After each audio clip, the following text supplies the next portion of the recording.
close and look at the 7. One of the fun ones, I like talking about 7. I've got a very good friend who's a 7, and in the back of my mind as I speak, some of the illustrations are from him. Planner, generous. I'm going to talk about the planning aspect, because you'll see often in the 7 profile the word spontaneous. And I'm going to burst their bubble completely. They appear to be the most spontaneous people on the planet. Don't believe that lie. Their spontaneity is often a result of deep-seated planning, which I'll explain now. So, the 7, they see the glass half full. So ironic. They sit right next to people on the Enneagram whose first default setting is to see it half empty. They immediately default to half full. The world is full of opportunities, happy optimism, great management style, juggling, walking around, networking.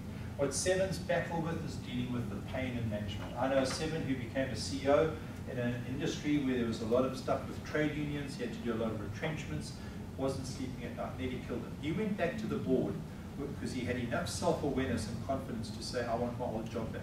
I can't do this. I cannot live with the pain that this leadership position is requiring. Retrenchments, conflict, etc. So 7s battle in leadership in a situation that requires a lot of hard decision making and a lot of conflict. Look at what you get with a 7. And there's that word spontaneous that I'll probably find out. But they're versatile. They always have a plan A and B. So here's what happens. And let me nuance it by a personal story. With my 7 friend, 3 families go to Disney many years ago.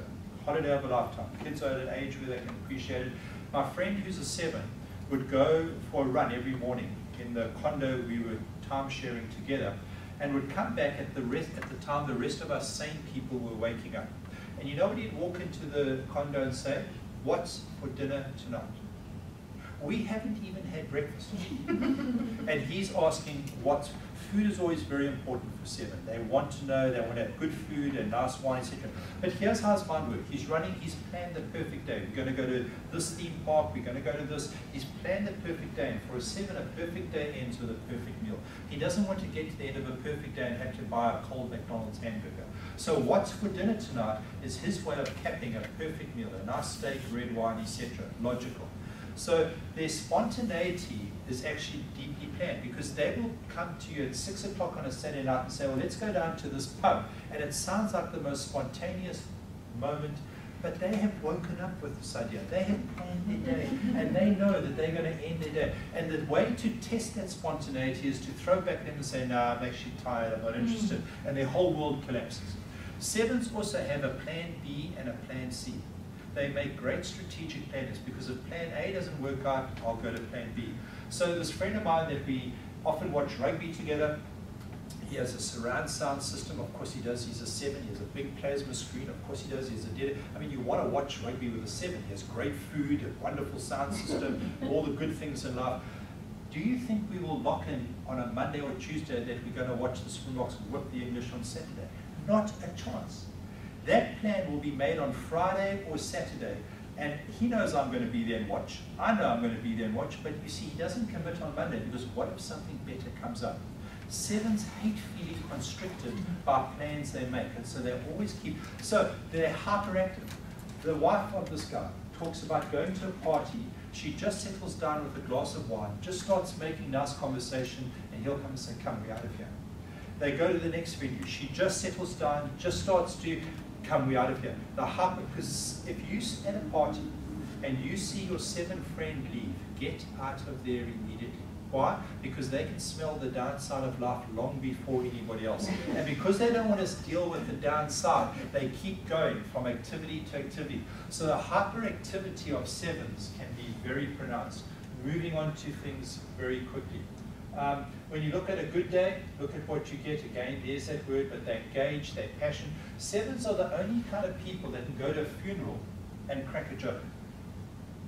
It's amazing, because that could be one of 2 things. If they recognize their giftedness to do that, they can use it productively.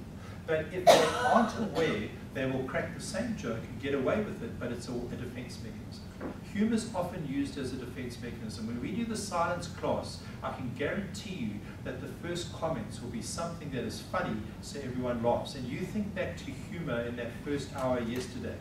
When tension rose, somebody said something that was funny, because we use humor. What happens with humor, and watch for it in your teams, you get to the brink, to the abyss, and you're standing there on the precipice, and someone creates humor, and we can step back. And a smart leader recognizes that at times that's necessary, but it can actually get in the way of progress. Because humor can keep you from actually taking the next step. And the 7 uses humor all the time to alleviate that sense of pain. I use humor and I lighten the load, and because they're so good at doing it, people love it and it's a relief. So they are the only people who can go to a dire situation and be flippant and lighthearted about it, and it actually is seen as a gift or a relief for others. But as I said, it could be being used by the 7 to keep them from engaging. That's the being numb to pain, the hyperactivity, and I've talked about the feeling of trap. 7s can be married, and I've got to say this so cautiously because I don't want to be cast to dispersion or anything, but 7s can be in a committed relationship for 20 years and be uncomfortable with the fact that they're married because there are no options. And it's not because they're going to be playing the field, but again, they just don't like to be trapped. And they like to know that they've got options, personally and professionally. So, the poster you'd never see in a 7's office. They do not want to be reminded of that every day. The adverts, and I once had a person who was a strong 7 in a session whose name was Harry, so you can imagine what happened at that point. And their advert is one of the funnest ones. It's a derivative of the most successful beer ad of all time, the Budweiser advert. The original advert was flighted during the American Super Bowl and flighted the word "was up." It became cult synonymous amongst youth around the world. "Was up, hello, how are you, what are you doing?" This is a derivative. The bald guy in the advert is from the original ad. They're playing with the word "was up" now because it was such a hit. He's in a Japanese restaurant. Watch for a couple of things. Watch his partner, let's assume the wife. Watch her reaction. I bet you she's a 1. 7 and 1s, often in relationship. Watch her reaction. Watch his behavior. Classic 7. Classic 7. Oh, sorry.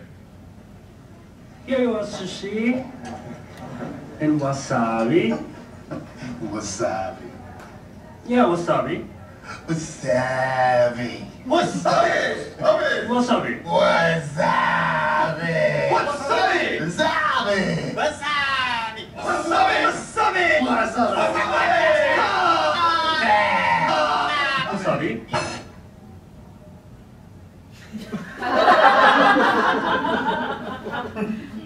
So 7s often speak with a flurry of words. They're quick, spontaneous. They often think they've got what you're saying before you finish saying it and go on, and they haven't always. So for 7s to slow down, to listen, to be patient, very difficult because again, they're ahead of the game like that.